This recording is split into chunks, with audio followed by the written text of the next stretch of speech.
تو حضرت اسماعیل علیہ السلام نے اس وقت اپنے والد گرامی کو جو جواب دیا کہ یا ابت افعل ما تؤمر، اے ابا جان آپ کو جو حکم دیا گیا آپ وہ کر گزریے۔ اس سے اندازہ ہوتا ہے کہ آپ اپنے والد گرامی کے کتنے فرما بردار تھے اور کس انداز میں آپ ان کی اطاعت اور فرما برداری کرنے والے تھے۔ اور اس میں اولاد کے لیے یہ اسوہ ہے آپ کا کہ اولاد اپنے والدین کی فرما بردار بن کے رہے، اور والدین اولاد کے لیے جو بھی خیر کا معاملہ کریں وہاں وہ اپنے والدین کے ساتھ موجود رہے اور ان کے پہلو بپہلو چلے۔ پھر آگے آپ نے اپنے والد گرامی کی خدمت میں عرض کی ستجدنی انشاءاللہ من الصابرین، اگر اللہ نے چاہا تو آپ مجھے صبر کرنے والا پائیں گے۔ اب یہ کمال ہے کہ آپ کے بیٹے حضرت ابراہیم علیہ السلام کے بیٹے جو آپ اطاعت و فرما برداری والا کام کرنے جا رہے ہیں، آپ کے بیٹے ان کے ساتھ بطور معاون میدان عمل میں آگے ہیں کہ بجان آپ کریے، آپ کر گزریے، اللہ کا حکم ہے،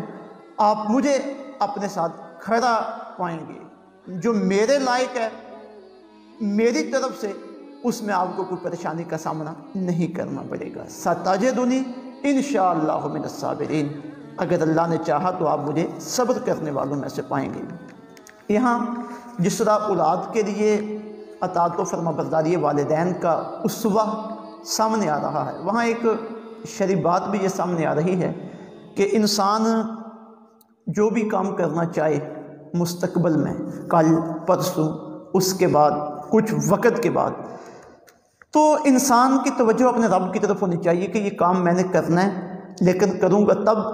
جب میرے اللہ کی رضا اور میرے اللہ کی منشا اس کے شامل حال ہوئی۔ دیکھیں انشاءاللہ، اگر اللہ نے چاہا تو انسان کو اپنے سارے معاملات میں جو اختیار ہے وہ اللہ کے سپرد کرنا چاہیے۔ اللہ چاہے گا، اس کی طرف سے توفیق ہوگی، اس کی طاقت میرے شامل حال ہوگی تو میں یہ کام کر گزروں گا۔ یہاں سے یہ بات بھی سامنے آ رہی ہے۔ اور اس کے علاوہ سورہ کہف کی آیت نمبر 23 اور 24 میں اللہ تعالیٰ نے امت مسلمہ کو یہ ہدایت خود بھی ارشاد فرمائی ہے۔ فرمایا وَلَا تَقُولَنَّ لِشَيْءٍ إِنِّي فَاعِلٌ ذَلِكَ غَدًا، کسی چیز کے بارے میں ہرگز کسی کام کے بارے میں یہ نہ کہنا کہ کل میں اس کام کو کرنے والا ہوں، إِلَّا أَن يَشَاءَ اللَّهُ، مگر یہ کہنا کہ اگر اللہ نے چاہا تو کل میں یہ کام کروں گا۔ تو اپنی طاقت، اپنا مال، اپنے اسباب، اپنے وسائل پہ کلیتاً بھروسہ کر لینا یہ بندہ مومن کا شیوہ نہیں ہے۔ ہر چیز ہونے کے باوجود، ان اسباب کو استعمال کرنے کے باوجود بندہ مومن کی توجہ اللہ کی طرف ہوتی ہے کہ سب کچھ میرے پاس ہے، اللہ کا عطا کرتا ہے، اور انہیں بروئے کار لا کر جو میں نے کام کرنا ہے وہ بھی کام اسی وقت پایا تک تک پہنچے گا جب میرے اللہ کی رضا، میرے اللہ کی مرضی اور میرے اللہ کی منشا اس کے شامل حال ہوگی۔ تو یہ دونوں باپ بیٹا کی گفتگو کہ باپ نے کہا بیٹا میں تجھے ذبح کرنا چاہتا ہوں، اللہ کے راستے میں قربان کرنا چاہتا ہوں، تو باپ کا جواب ابا جان کر گزریے جو آپ کو حکم دیا گیا، جہاں تک میرا تعلق ہے تو میرے تعلق سے آپ کو کوئی پریشانی نہیں بنے گی، میں حاضر ہوں آپ کے اس کام کو پایا تکمیل تک پہنچانے کے لیے۔ اب اس کے بعد ارشاد باری تعالیٰ ہے فَلَمَّا أَسْلَمَا، جب دونوں باپ بیٹا اللہ کے حکم کی تعمیل کے لیے مطیع و فرما بردار ہو گئے، یعنی جب دونوں نے اپنا ارادہ کر لیا، باپ ذبح کرنے کو تیار ہے اللہ کے لیے اپنے بیٹے کو،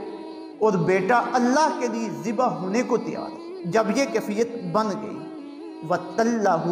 لِلْجَبِينِ، اور باپ نے یعنی حضرت ابراہیم نے اپنے بیٹے اسماعیل کو پیشانی کے بل لٹا لیا۔ اس طرح جانور کو ذبح کیا جاتا ہے اور اس سے پہلے اسے زمین پہ لٹایا جاتا ہے اس انداز میں کہ ذبح کرنے میں آسانی ہو، تو پیشانی کے بل جب لٹا دیا گیا، اب یہ انتہا تھی فرما برداری کے اظہار کی، باپ بھی تیار ہے، بیٹا بھی تیار ہے، باپ نے بیٹے کو ذبح کرنے کے لیے لٹا لیا ہے، اب گلے پہ چھری چلنے والی ہے۔ اس سے اندازہ ہو رہا تھا کہ ابراہیم کا جو امتحان اللہ کو مقصود تھا، ابراہیم اس میں کامیاب ہو چکے، کیونکہ جو بھی اطاعت و فرما برداری کے کام ہیں ان کا نتیجے تک پہنچنا یہ ضروری نہیں ہے، بلکہ جو اطاعت و فرما برداری کرنے والا ہے اس کا تیار ہو جانا اور جس انداز میں اس نے اطاعت و فرما برداری کو ادا کرنا ہے اس انداز میں آ جانا، اور جس جگہ پہنچ کر اس نے اطاعت و فرما برداری کا کام کرنا ہے وہاں پہنچ جانا یہ ضروری ہے۔ آگے اس کا جو نتیجہ ہے اب وہ اللہ کی مرضی ہے، اللہ چاہے تو اسے پایہ تکمیل تک پہنچنے دے، چاہے تو پایہ تکمیل تک نہ پہنچنے دے۔ بندے کے بس میں جو تھا وہ اس نے کر لیا۔ دیکھیں نا، قربانی کا حکم ہے تو قربانی کے حکم میں کہا گیا کہ جانور کو ذبح کرو۔ اب جانور کو ذبح کر دیا گیا، اس کا گوشت بھی ہے، اس کا خون بھی ہے، اس کی کھال بھی ہے، لیکن اللہ نے یہ نہیں کہا کہ اس کا گوشت، خون یا کھال یا کوئی اور چیز میری بارگاہ میں پہنچتی ہے۔ فرمایا لن ینال اللہ لحومها ولا دماؤها ولکن ینالہ التقوی منکم، کہ نہ تمہارا گوشت اللہ کے پاس پہنچتا ہے، نہ تمہاری قربانی کے جانور کا خون اللہ کے پاس پہنچتا ہے، بلکہ اللہ کے پاس تو تمہارا تقوی پہنچتا ہے، تمہاری فرما برداری کی کیفیت پہنچتی ہے، تمہارا اللہ کے ساتھ جو تعلق ہے اللہ تو اسے دیکھتا ہے۔ تو اب حضرت ابراہیم، حضرت اسماعیل جس کمال انداز میں انہوں نے اطاعت و فرما برداری خدا کی مثال قائم کر دی، اللہ کو وہ قبول ہوئی، وہ اللہ تک پہنچی۔ اللہ نے جب اسے ملاحظہ فرمایا کہ دونوں باپ بیٹا میرے لیے تیار ہیں تو آواز آئی وَنَادَيْنَاهُ، فرمایا وَنَادَيْنَاهُ أَن يَا ابراہیم، اللہ فرماتے ہیں ہم نے انہیں آواز دی، اے ابراہیم قد صدقت الرؤیا، تحقیق تو نے اپنے خواب کو سچا کر دکھایا۔ اب ذبح ہونے کا وقت بالکل قریب تھا، اللہ تعالیٰ نے آواز لگائی ابراہیم بس تیری قربانی قبول ہو گئی ہے، ابراہیم بس تیرا امتحان پورا ہو گیا ہے، ابراہیم بس تو اپنے امتحان میں کامیاب ہو گیا ہے، میں نے تجھے جو آزمانا چاہا تھا اس آزمائش میں تو پورا اتر چکا ہے۔ اب یہ یہاں تک حضرت ابراہیم علیہ السلام کی قربانی ہے، یہاں پہ آ کے اللہ رب العزت نے مہر لگا دی کہ ابراہیم تو کامیاب ہو گیا ہے۔ اب پھر جب اس وقت آواز آئی تو حضرت ابراہیم نے پیچھے مڑ کے دیکھا تو ایک خوبصورت دمبا جو اللہ نے جنت کے لیے حضرت اسماعیل کی قربانی کے طور پہ فدیے کے لیے وہاں پہ پہنچا تھا وہ موجود ہے۔ حضرت اسماعیل کو اللہ رب العزت نے امتحان بھی پورا ہو گیا، حضرت اسماعیل کی جان بھی بچ گئی اور وہ دمبا بھی اللہ نے قربانی کے لیے بیچ دیا۔ مسند امام احمد بن حنبل کی ایک روایت ہے کہ جب حضرت ابراہیم اور حضرت اسماعیل بالکل تیار ہو گئے اور قربان گاہ کی طرف جا رہے تھے تو حضرت اسماعیل نے عرض کیا بجان جب آپ مجھے ذبح کر دیں گے میں دنیا سے چلا جاؤں گا، میری روح پرواز کر جائے گی، تو آپ نے مجھے دفن بھی تو کرنا ہے نا، تو آپ کے پاس کفن کے لیے کپڑا نہیں ہے تو آپ میری قمیض اتار لیں اور اس قمیض میں آپ مجھے دفن کر دینا۔ تو روایت یہ حضرت عبداللہ بن عباس رضی اللہ تعالیٰ عنہ سے مروی یہ روایت بتاتی ہے کہ جب آپ نے ان کی قمیض اتاری تو پیچھے مڑ کے دیکھا تو دمبا موجود تھا، تو اللہ کی طرف سے آواز آئی کہ ابراہیم اس کی قربانی کے لیے جو اسماعیل کی قربانی کے متعلق میری چاہت تھی اور جو آپ کا امتحان تھا، آپ نے جو معاملہ کیا ہے وہ معاملہ اتنا خوبصورت ہے کہ آپ کامیاب ہو چکے ہیں، آپ کا امتحان پایہ تکمیل تک پہنچ چکا ہے، آپ کی قربانی میری بارگاہ میں قبول ہو چکی ہے۔ یہ یہاں پہ آ کے اس قربانی کی انتہا ہوئی ہے۔ پھر آگے فرمایا اِنَّا كَذَلِكَ نَجْزِي الْمُحْسِنِينَ، اسی طرح ہم بدلہ دیتے ہیں آل احسان کو۔ آل احسان وہ ہیں کہ اللہ رب العزت نے جو کام کرنے کا حکم دے اس کام کو وہ پورا پورا کر گزرے، اپنی بساط سے بڑھ کر، اپنی ہمت سے بڑھ کر۔ اب یہ کوئی حضرت اسماعیل کو قربان کرنا یہ کوئی چھوٹا کام نہیں تھا، اکلوتے بیٹے ہیں، باپ بڑھاپے کی عمر ہے، مکہ مکرمہ میں موجود ہیں جہاں تنہائی کا عالم ہے، کوئی اپنا عزیز و اقارب رشتہ داروں میں سے کوئی پاس موجود نہیں ہے جو ان کا ہاتھ بٹانے والا ہو۔ یہ سب کچھ ہونے کے باوجود، ساری مشقتیں پریشانیاں ہونے کے باوجود جب حضرت ابراہیم اپنے بیٹے کو قربان کرنے کے لیے تیار ہو گئے تو آپ کا شمار محسنین میں ہو گیا۔ اِنَّا كَذَلِكَ نَجْزِي الْمُحْسِنِينَ، ہم اسی طرح آل احسان کو بدلہ دیتے ہیں۔ اب دیکھیے کتنا عظیم بدلہ ملا، ایک تو قربانی قبول ہوئی، دنیا اور آخرت میں نیک نامی ہوئی، اللہ کا قرب نصیب ہوا، اور پھر قیامت تک آنے والوں کے لیے اللہ رب العزت نے حضرت ابراہیم کی اس قربانی کو نمونہ بنا دیا اور یہ قیامت تک آنے والے لوگوں کے لیے قربانی کا طریقہ بنا دیا۔ آقا علیہ الصلوۃ والسلام کا ارشاد گرامی، جب صحابہ نے پوچھا کہ یا رسول اللہ صلی اللہ علیہ وسلم یہ قربانیاں کیا ہیں، تو آقا علیہ الصلوۃ والسلام نے ارشاد فرمایا سنت ابیکم ابراہیم، یہ تمہارے باپ ابراہیم کی سنت ہے، یہ تمہارے باپ ابراہیم کی سنت ہے۔ اب قیامت تک آنے والے لوگ ان خاص ایام میں حضرت ابراہیم علیہ السلام کی سنت کو پورا کرتے ہیں، انہیں یاد کرتے ہیں، انہیں اسلامی عقیدت پیش کرتے ہیں، انہیں خراج تحسین پیش کرتے ہیں۔ اور پھر یہ امتحان کتنا بڑا تھا، اللہ رب العزت نے خود ارشاد فرما دیا ان ھذا لہو البلاء المبین، یہ بہت بڑی آزمائش تھی۔ آزمائشیں آتی ہیں، جتنا بڑا بندے کا مقام و مرتبہ ہو اس اعتبار سے اس پہ آزمائش آتی ہے۔ اہل ایمان پہ بھی آزمائشیں آتی ہیں۔ اللہ نے فرمایا وَلَنَبْلُوَنَّکُمْ بِشَیْءٍ مِّنَ الْخَوْفِ وَالْجُوعِ، ضرور ہم تمہیں آزمائیں گے بھوک اور ڈر میں سے، یہ چیزیں تمہارے اوپر اتار کر تمہیں آزمائیں گے۔ تو ہر بندے کی آزمائش ہے، پھر جس کا مقام جتنا بڑا ہے اس کی اتنی بڑی آزمائش ہے۔ اپنے دور میں اس اعتبار سے حضرت ابراہیم علیہ السلام کا مقام و مرتبہ سب سے بلند تھا، تو آپ کی آزمائش بھی بہت بلند تھی، بہت بڑی آزمائش تھی بچے کو ذبح کرنے والی۔ تو فرمایا ان ھذا لہو البلاء المبین، بے شک یہ بہت بڑی آزمائش تھی۔ وَفَدَيْنَاهُ بِذِبْحٍ عَظِيمٍ، تو ہم نے ان کے فدیے میں ایک عظیم ذبیحہ دے دیا، یعنی جنت سے دمبا آیا،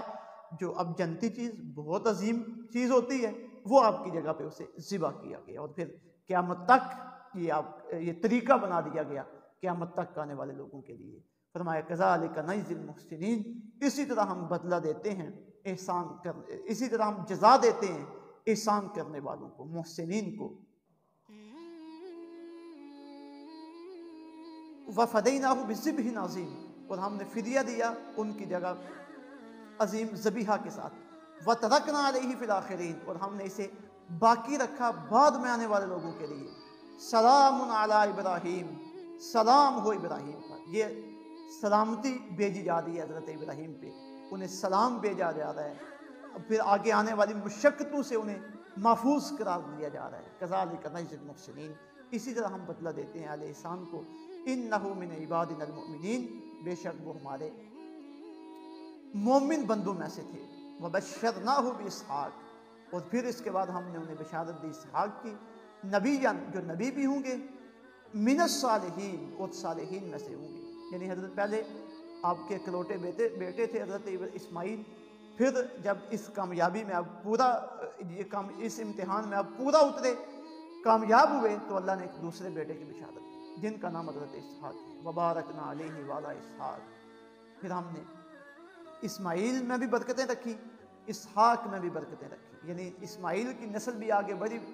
آگے پھلی پھولی، اور چلتے چلتے ہمارے محبوب حضرت سیدنا محمد مصطفیٰ صلی اللہ علیہ وسلم آپ بھی حضرت اسماعیل علیہ السلام کی نسل میں سے ہوئے، اور آگے حضرت اسحاق کی نسل بھی آگے چلی، اس میں بھی ہزاروں کی تعداد میں انبیاء کرام علیہ السلام ہوئے۔ وَمِن ذُرِّيَّتِهِمَا مُحْسِنٌ، تو ان دونوں حضرت ابراہیم، حضرت اسماعیل اور حضرت اسحاق، ان کی نسل میں محسنون، اہل احسان بھی موجود ہیں، اللہ کی فرما برداری کرنے والے بھی موجود ہیں۔ وَظَالِمٌ لِّنَفْسِهِ مُبِينٌ، اور اپنے نفسوں پر واضح ظلم کرنے والے بھی موجود ہیں۔ یعنی یہ جو ان کی نسلیں آگے چلی ہیں حضرت اسماعیل کی اور حضرت اسحاق کی، تو اللہ تعالیٰ فرماتے ہیں ان کی نسلوں میں اچھے لوگ بھی موجود ہیں، نیک لوگ بھی موجود ہیں، اور ان کی نسلوں میں برے لوگ بھی موجود ہیں۔ اب یہ بھی دونوں ان نبیوں کی امتوں کے لوگوں کے لیے اللہ تعالیٰ نے انہیں ایک آئینہ دکھا دیا کہ دونوں قسم کے لوگ موجود ہیں ان کی نسلوں میں۔ اب تمہاری اپنی مرضی ہے، چاہے اہل احسان بنو، چاہے اپنی جانوں پہ ظلم کرنے والے بنو۔ اہل احسان ہو تو اللہ کے فرما بردار ہو، اپنی جانوں پہ ظلم کرنے والے ہو تو اللہ کے نافرمان ہو۔ تو یہ حضرت ابراہیم علیہ السلام کی قربانی کا تفصیلی تذکرہ ہے جو اللہ تعالیٰ نے قرآن مجید میں بیان کیا، اور اس کے متعلقہ جو امت مسلمہ کے لیے درس ہیں، امت مسلمہ کے لیے تربیت و اصلاح کے نکات ہیں، ان کا یہ تفصیلی بیان ہے۔ تو یہ سارا خلاصہ اس گفتگو کا یہ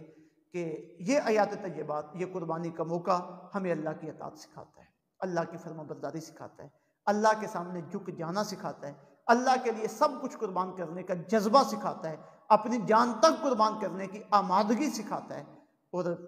والدین اور اولاد کا جو آپس میں اطاعت و فرما برداری اور پیار محبت کا تعلق ہونا چاہیے وہ سکھاتا ہے۔ اللہ رب العزت کی بارگاہ میں دعا ہے کہ اللہ تعالی ہمیں ان آیات طیبات کو سمجھ کر ان کے تقاضوں پہ عمل پیدا ہونے کی توفیق عطا فرمائے۔ وما علینا الا البلاغ۔